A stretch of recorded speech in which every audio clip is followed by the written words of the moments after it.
Derek Foss closed his hand around Emma's wrist before she reached the door. Diner owner. 4 months of this.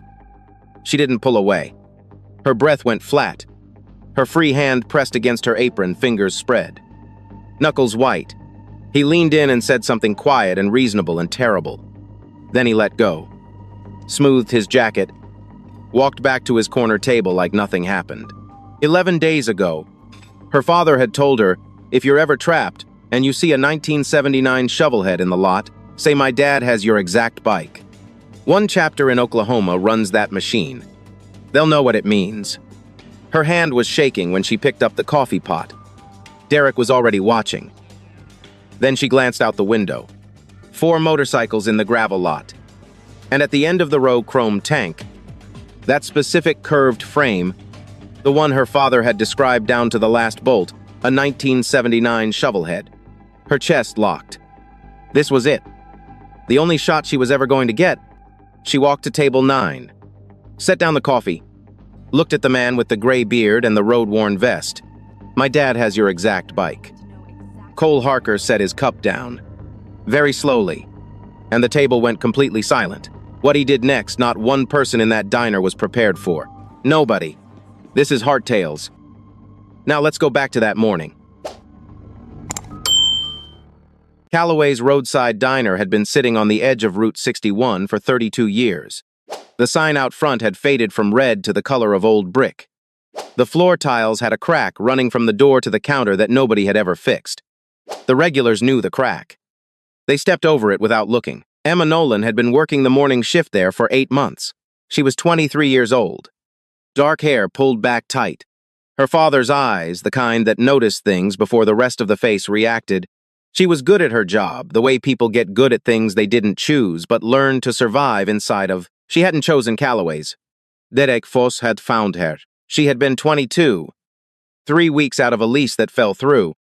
Derek had handed her a card at the unemployment office on 4th Street. Said he ran a place on 61. Weekly cash.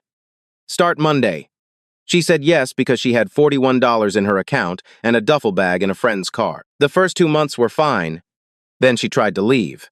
She'd found a better position and given Derek 2 weeks' notice. He'd listened. Nodded. And then mentioned very quietly that she hadn't paid back the signing advance. She remembered the $200. She hadn't thought of it as an advance. He showed her the paper she'd signed. Interest accrued monthly. $200 had become $640 in 8 months. She didn't have $640. He knew that. She stayed. The number never got smaller. Uniform fees. Glass breakage charges. Dockings for complaints she couldn't verify. The number moved. Derek watched it move with the calm satisfaction of a man tending a garden he'd planted deliberately. He sat at the corner table every morning from 7:45 to 9:30. He drank black coffee. He read the paper. He watched. She had called her father once. 3 months in. Michael Nolan picked up on the second ring. She tried to explain without explaining. He listened.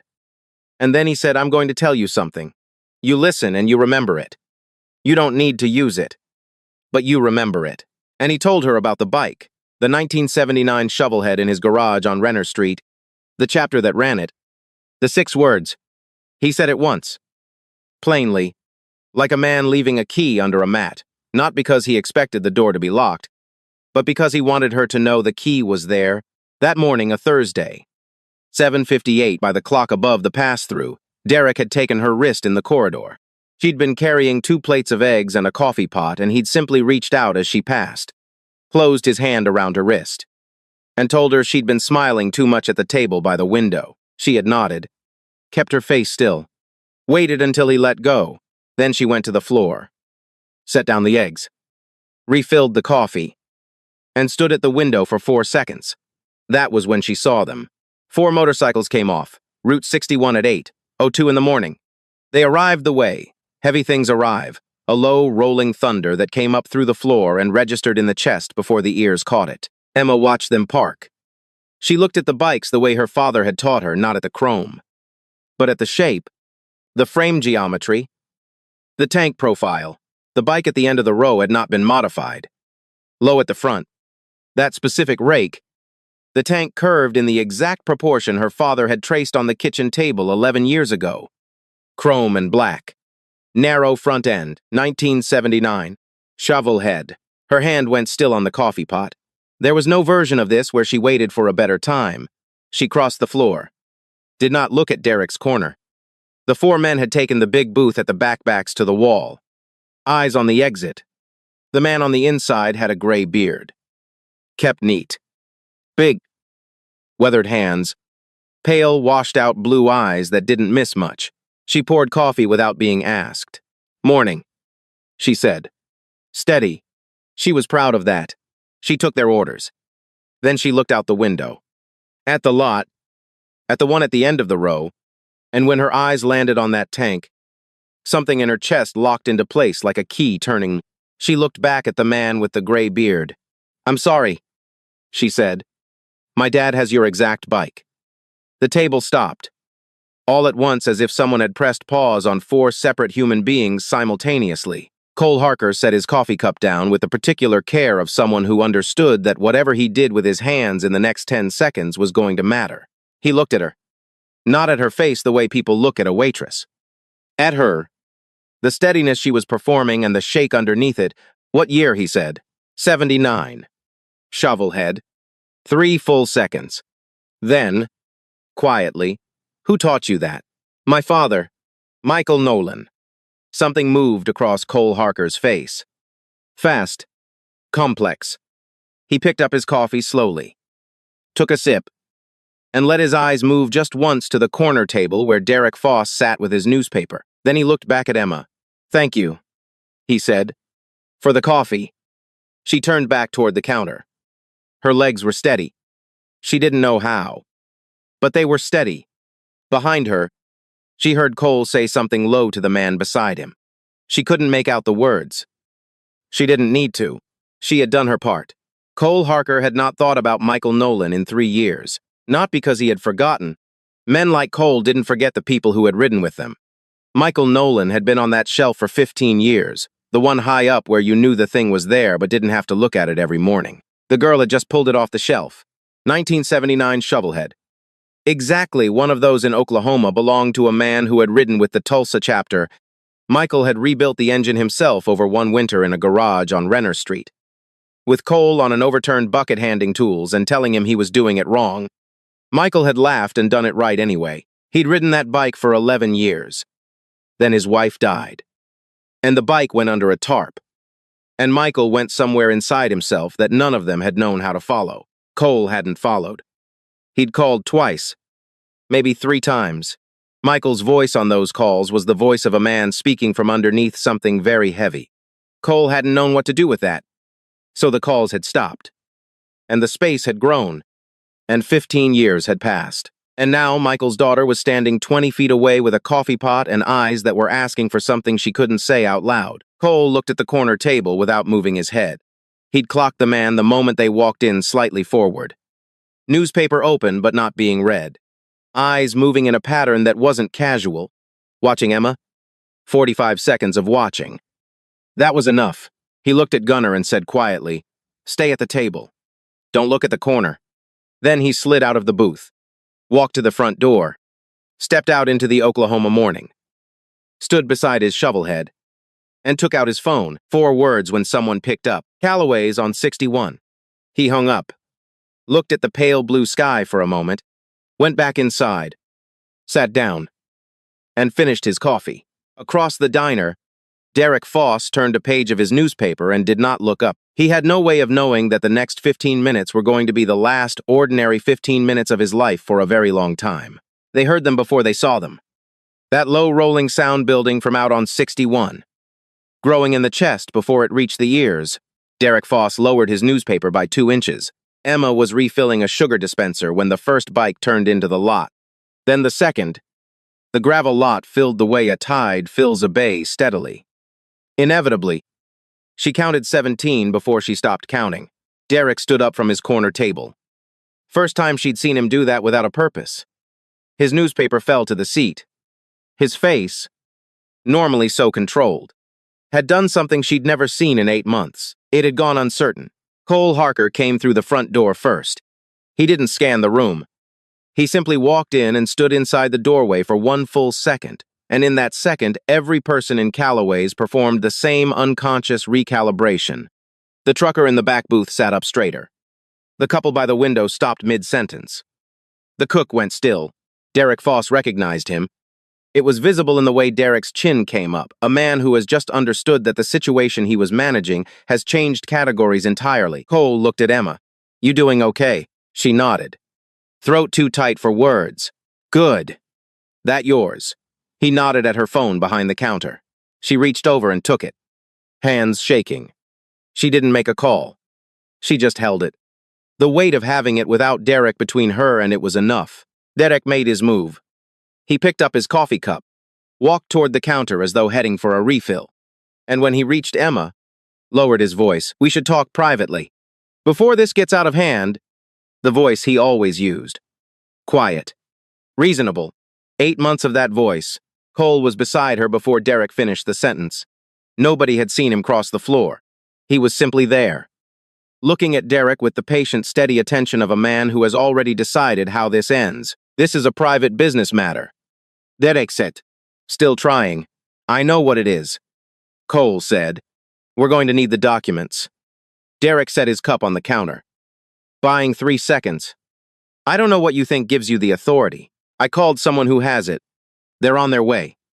From outside a different engine, one vehicle, the flat quality of footsteps that belong to people who wear duty boots, 2 Tulsa County Sheriff's vehicles in the lot. Deputy Marsh came through the front door, mid-40s. The practiced bearing of someone who had walked into difficult rooms for 20 years. "Mr. Harker." "Deputy Marsh." She looked at Derek. "Sir, we've received a complaint regarding violations of Oklahoma labor statutes, unlawful wage deduction, and coerced employment. We need you to come with us, and we'll need access to your employment records." Derek turned back to Cole. And in that turn, something went out of his face Emma had never seen leave it. Not anger. Not the reasonable voice. Just the architecture of it, the careful structure of a man who had built a very specific version of himself and had just watched it stop working. "I'd like to call my attorney," he said, "after we secure the records." Deputy Marsh said. Emma watched from behind the counter as Derek was moved toward the office. She had never been allowed to enter toward 3 filing cabinet drawers, 11 employee folders, 6 years of documentation. She watched his shoulders drop incrementally, like a structure losing its load-bearing points, one by one. Cole came back to the counter. "Your dad, Michael Nolan. He taught you the bike?" "Yes. 11 years ago. I was 12. Something moved through Cole's expression. "Old. Complicated. He's still on Renner Street." Emma looked at him. "How do you know Renner Street?" "Because I spent about 100 hours in that garage," Cole said, handing your father tools and telling him he was doing it wrong. In the quiet between them, across the counter of a diner she had been trapped inside for 8 months. Something settled. "He's still on Renner Street," she said. Derek Foss walked out the front door of Calloway's for the last time. He didn't look at Emma as he passed. He looked at the floor, and in that single small failure of composure, Emma saw something she had never seen from him in 8 months. He was afraid. She breathed a real breath. Full and uncontrolled for the first time since October. Cole turned back to her. "There's one more thing." She looked at him.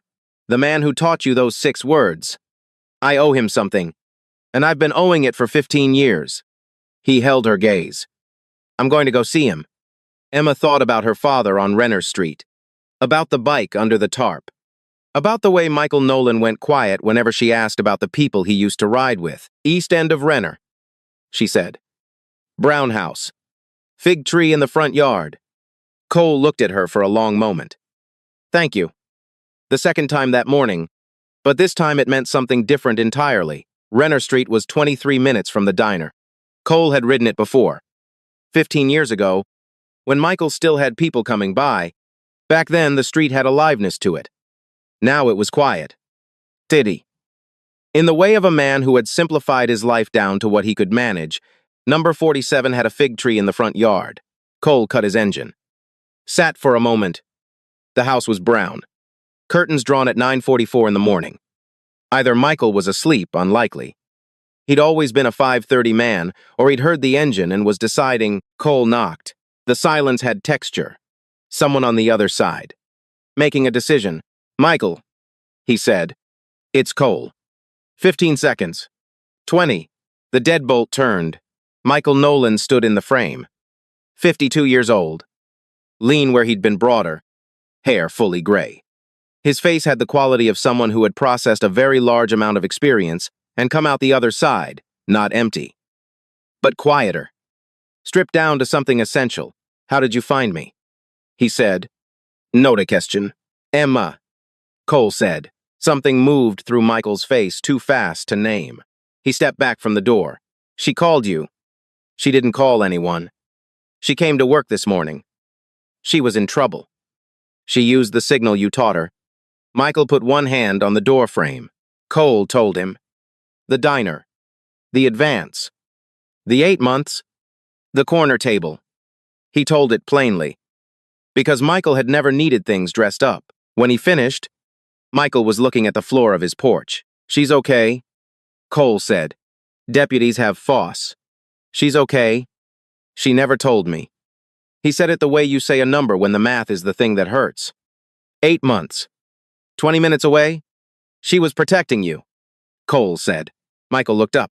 Gray-green eyes. Very still. "I told her about the bike when she was 12. I didn't think she'd ever need to use it." "She used it," Cole said. "It worked." "Come in," Michael said finally. Without warmth exactly, but without the absence of it. Just a decision. Made plainly, they sat at the kitchen table. Michael made coffee without asking. No photographs on the walls. Books everywhere. 15 years of things Cole hadn't known about the man he'd called his brother. 15 years, Michael said. "Just the number." Set on the table between them. "Yes. I called you. After Carol died, you didn't answer." "No. I wasn't asking you to fix anything. I just needed someone to answer."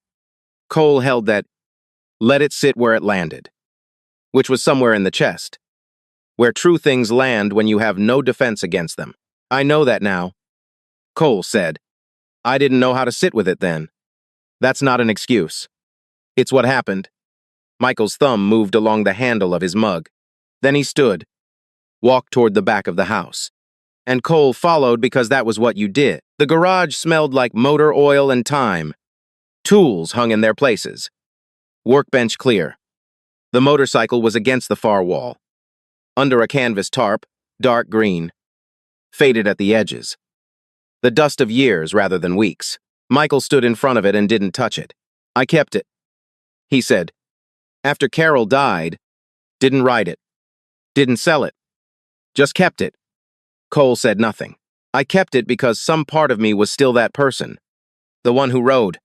The one who was part of something, even when I couldn't feel it." He took his hand off the tarp. "I kept it because I wasn't ready to say that person was gone." Cole looked at the covered motorcycle. Then at Michael. "He's not gone," Cole said. "Your daughter used a signal you taught her 11 years ago to get herself out of something she couldn't escape any other way. That man, the one who thought to give her that key, he is not gone." Michael looked at the tarp for a long time. Then he went to the workbench. Opened the bottom drawer. Took out a shoebox. Inside papers. Envelopes. Photographs. And on top of everything, a single folded piece of paper. Worn soft along the creases. He held it out to Cole without a word. Cole unfolded it. "Read it slowly." "A letter." Handwritten. Dated 12 years ago, 3 years after Carol died. Addressed to Cole. It said that Michael had been angry. Then tried to understand that he wasn't asking for an apology. Just for Cole to come back. To be present. Because without Carol and without the people he'd called his brothers, he was becoming someone he didn't recognize. And he was frightened. The letter had never been sent. Cole lowered it. "Why didn't you send it?" "By the time I finished writing it, I'd talked myself out of believing it would matter." Cole set the letter on the workbench between them. Carefully. Like something that deserved to be set down carefully. "It would have mattered," he said. "I know that now," Michael said. Cole looked at the shovelhead under its tarp. At 15 years of stop time, let us help you get her running again, he said. When you're ready. Michael looked at the tarp for a long moment. Ask me again on Saturday. And for the first time since Cole knocked on that door, something in Michael Nolan's face moved in a direction that wasn't managed or held at a careful distance. Something small, the quality of a door that has been sealed for a very long time, discovering it was not actually locked, just closed, just waiting. Derek Foss was processed at the Tulsa County Sheriff's Office at 11:53 that same Thursday morning. 3 filing cabinet drawers, 11 employee folders, the same structure in each advance agreements with compounding interest buried in paragraph 4. Uniform replacement fees that reset quarterly. Breakage ledgers that bore no relationship to actual breakage. 6 years.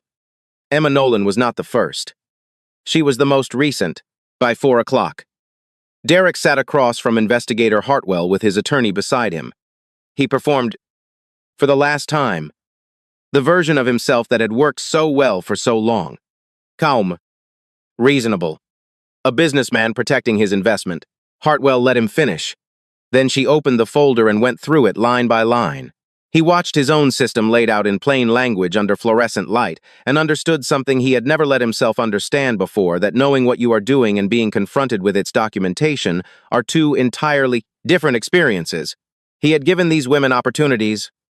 He had extended credit. The system was fair.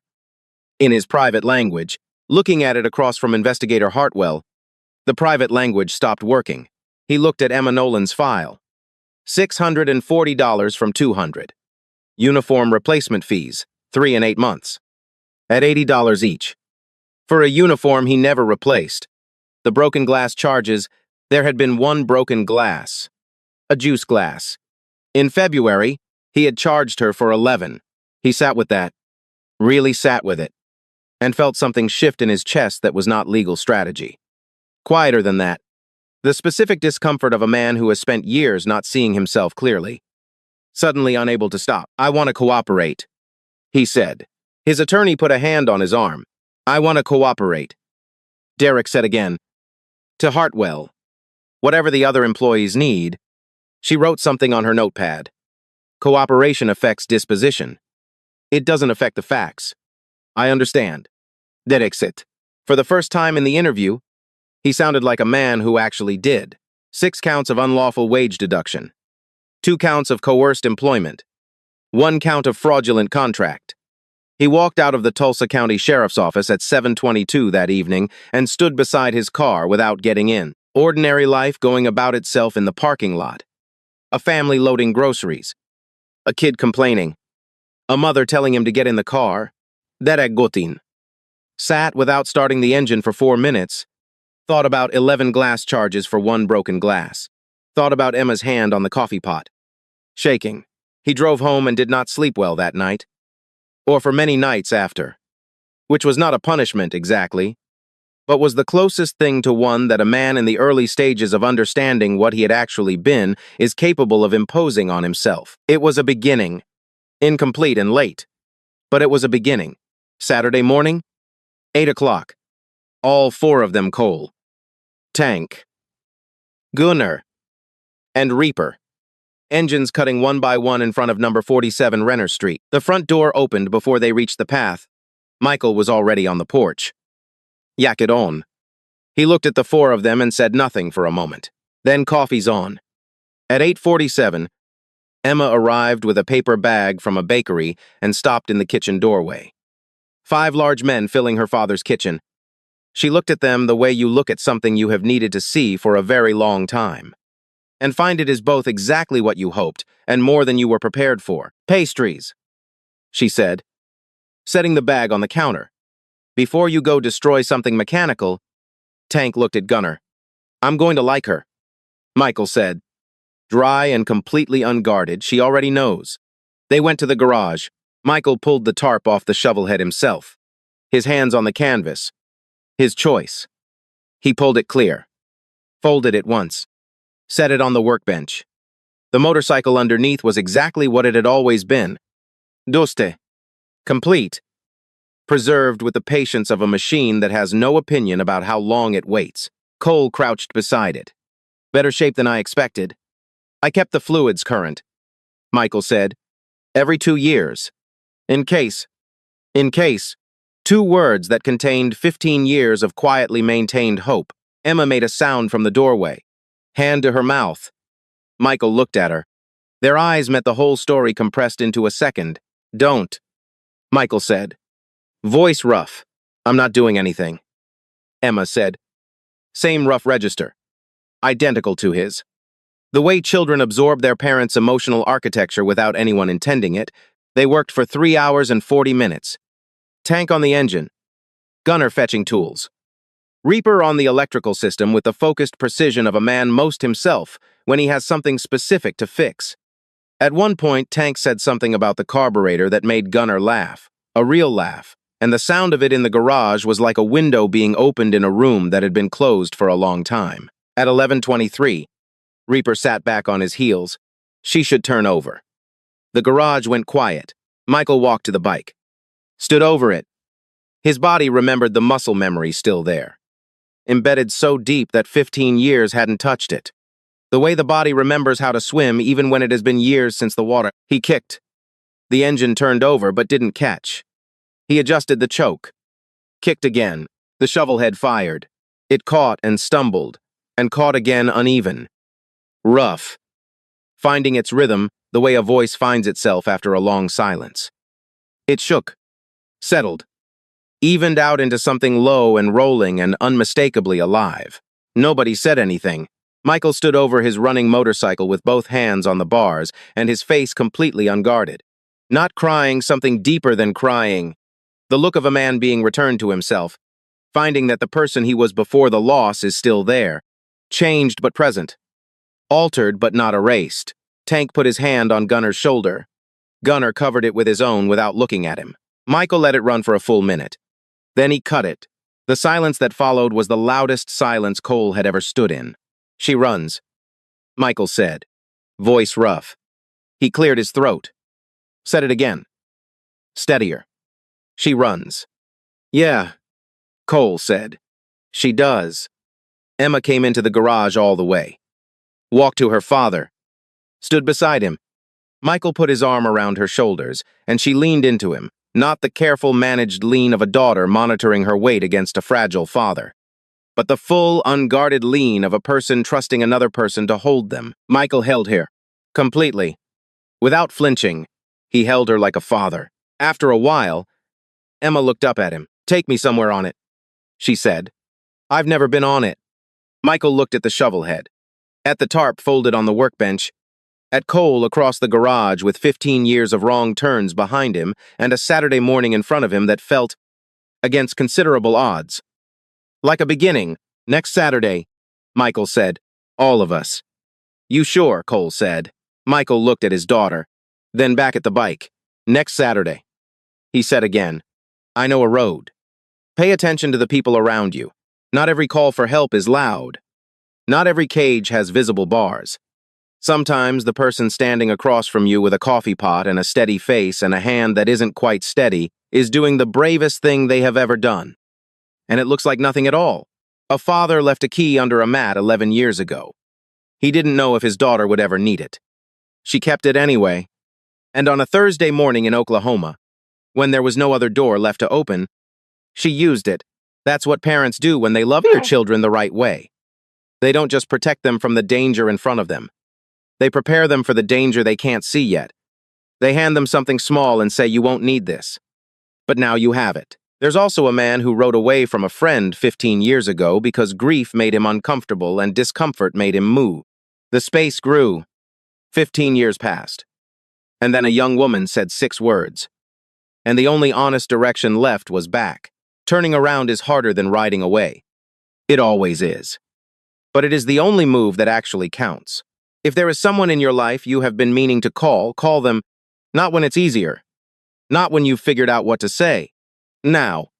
Before the silence grows into something neither of you knows how to cross. This is Heart Tales. If this story reached someone who needed it, share it.